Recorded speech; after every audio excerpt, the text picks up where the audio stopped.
There's a rule in boxing I stand by. Like blue magic. I stand by it. And it's always true, especially in modern day boxing. Now, there's probably a few historians that can prove me wrong, but in modern day boxing, it is always true. Never trust an old inactive fighter. Never. That's it. I want to repeat, never, ever. And when I say never, I mean never trust an old inactive fighter. And as long as you stand by this rule, it's going to stop you from making these ridiculous predictions. Right? That was going to save you versus Earl Spence and Terrence Crawford.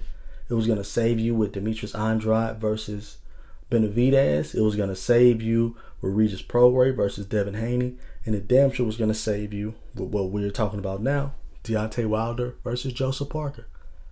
Never trust an old inactive fighter. When I see a fight get announced, and then I'm like, when the last time he fought? How old is he? Oh, no. Immediately. That's the first thing I go to. I don't need to see no tape. That's the first thing I go to. How old is he? Oh, he's this age. When last time he fought? Who has he been fighting? Oh, no. It ain't gonna work. I mean, I'm betting 1,000. It's December what? It's the end of the year. I've been betting 1,000 all year with this logic. Never trust an old inactive fight. They're gonna let you down every time. I mean, they'll beat up a top 20 guy, a guy that they were supposed to get in there and walk over. But anybody with decent skill set, they'll let you down every time. Now, I can write a book on why this is true, but I'll try to keep it as brief as possible. If you take out your phone and you do your Googles, you'll see that your physical prime is your early to mid 20s. And I know as a boxing fan, it's baffling because we can go down through the ranks and we can see that most of these guys that are currently holding belts or at the top of the division are all in their 30s pretty much. Right? All in their 30s. I believe Devin Haney is probably one of the youngest people with a belt. But boxing is a mental sport. So there's a lot of these guys that they don't have the youth anymore, but they have the experience. They have the skills. They picked up things over the years. That's why amateur career is important in boxing. You fought this kind of fighter. You fought that kind of fighter. You know what to do. You done watched the film. You done corrected your mistakes. So that's why you see so many of these late to mid 30-year-olds still able to win fights. But that's less about them being in their physical prime and more about just what these 20-year-olds are doing and them not taking the sport seriously them damn selves, right? I want you to imagine your early 20s. For the most part, some people had traumatic childhoods. I ain't talking about you. I apologize. But, now you're old enough to drink. You're old enough to go to that club, you've been wanting to go to. You know what I'm saying? You grown now. Everybody's fair game. That 34-year-old, 35-year-old, she fair game. You know what I'm saying? The babysitter that you trying to get at, your sister, your big sister, best friend, all them fair game. Now you grown man. I want you to take that now. I want you to amplify it. Here's $3 million. And you're on TV. And you're probably from a town where you're the only person got this $3 million at your age. You're on top of the world. So you train for 6 to 8 weeks every fight. Then it's back to the club, back to the bar, back to, trying to take her home, back to I'm about to go shopping, back to all this frivolous stuff that's non-boxing. And you're able to get away with it because of your youth. You're able to walk around at 180 and cut down and fight at 140 because you're young. Right? So you're able to have these fat camps and you're able to still be successful because your youth is carrying you. Your reflexes are still good. The timing is still there. You're able to still be dominant simply because of your youth. What happens in your 30s is your body is deteriorating way faster than you think it is. Your mind's still sharp. Still feel like you're doing the same thing. You can go outside right now and run if you're in your 30s. It still feel like you're running as fast as you did in your 20s until you time yourself and realize you probably run a 4.8, 4.9, 5 flat. You ain't running no 4.3 no more. That 4.4 gone. You know, in many other sports, everybody in their 30s are retired. Kobe Bryant was out of the league at 35, right? I mean, outside of the Tom Brady's and stuff, you know, and the LeBron James and many, many other sports, the people who were dominant are no longer there. They gone. They got on suits and they talking sports. Oh, we talking about they 30 for 30 with them blowing their money. They're gone. They're no longer there. So boxing is skewed our perception of what your prime is. That's why Earl Spence can fight Terence Crawford and we think it's prime versus prime. It's not. So that's what as far as age, that's what I'm talking about. Anything past 31 to me is old. Because I know what the body does in their 30s, right? I'm in my 30s. One day I wake up, I feel like I can run and hop over the hood of the car. The other day I wake up and I'm holding my back. Your 30s is altogether different, right? I went to high school with many of these guys I'm talking about. So I'm not some kid, you know, judging these guys. I'm in their same age. I'm a peer. And even though I've never reached that level of physical dominance and athleticism, I still understand the normal deterioration of your body. That's why many people have to move up. Because their weight ain't falling off like you used to. But had you not been gaining 30, 40 pounds in between fights, you wouldn't have to do that if you stayed in relatively shape. So that's what I mean by older, right? Inactive. What do I mean by inactive? I'm not talking about fighting once a year. I'm not talking about how active you are in the ring. I'm talking about how active you are in the sport.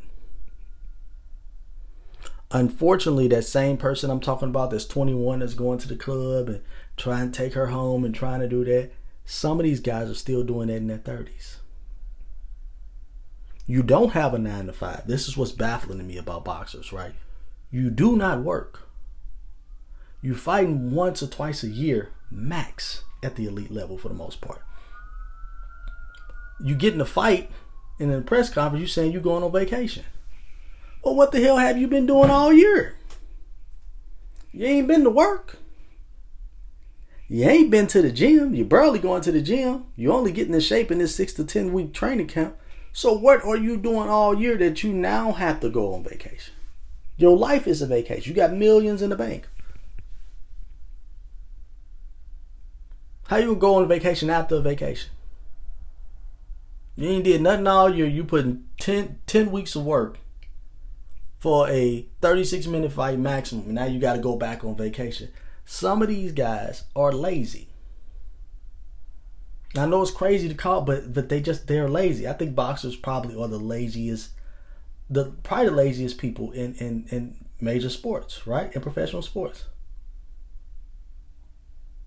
So what I mean by inactive, I'm talking about a guy who's not in the gym, a guy that's at the bar, at the beach, at the studio, you know, making a whole bunch of kids at home, whatever, kicking it with the wife, hanging around the crib, you know. That's what I mean by inactive.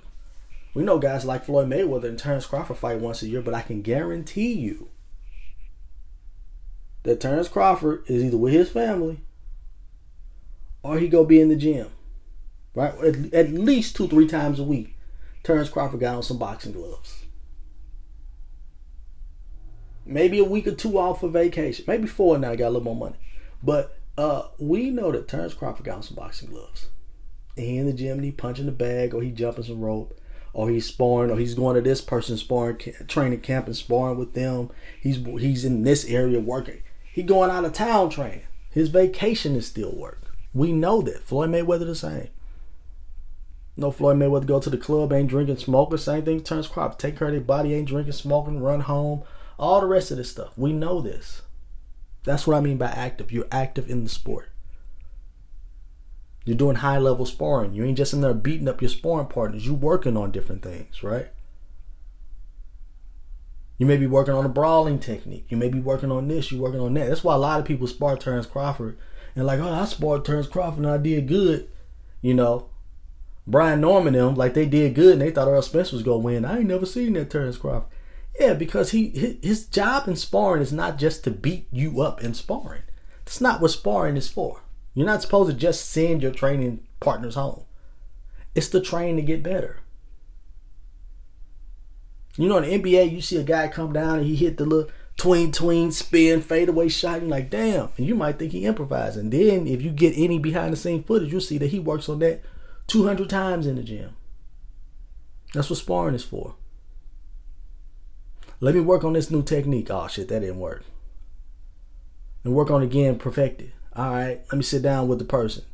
I've heard this about Terrence Crawford and them training camps. Sitting down, like, how did you hit me with that right hand? Oh, well, you know, you hold your left down when you do this. Cool. All right, now I know to correct that. They're getting better.